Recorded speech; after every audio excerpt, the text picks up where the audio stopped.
और ये फ्रेंड, ये ट्रांजिस्टर को हमने 5655 को ओपन कर दिया और ये ख़राब था, इसका वोल्टेज कम आउटपुट दे रहा था और इसके जगह पे हम नया एक 8307 इंस्टॉल करेंगे, लगाएंगे।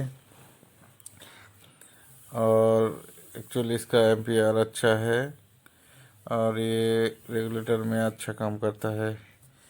3807।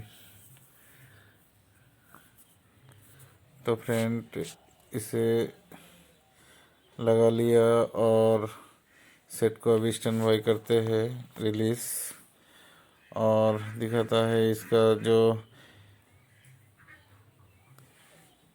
आउटपुट वोल्ट है, जो आउट होता है, ये इनपुट है, ये बेस ड्राइव है और ये आउटपुट वोल्टेज देखिए 5.25 दिखा रहा है। ये परफेक्ट वोल्टेज आ गया और हमारा सेट ओके हो गया। ये सेट हमने फिटिंग कर लिया और ये अभी स्टैंड बाई रिलीज करेंगे।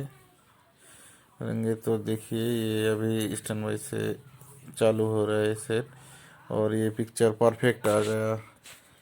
तो फ्रेंड, आप अगर पहले बार मेरे चैनल को देख रहे तो प्लीज़ सब्सक्राइब करना और लाइक शेयर भी करना और बेल आइकन की भी दबा देना, ताकि हमारा जो ये इलेक्ट्रॉनिक्स रिलेटेड जो वीडियो है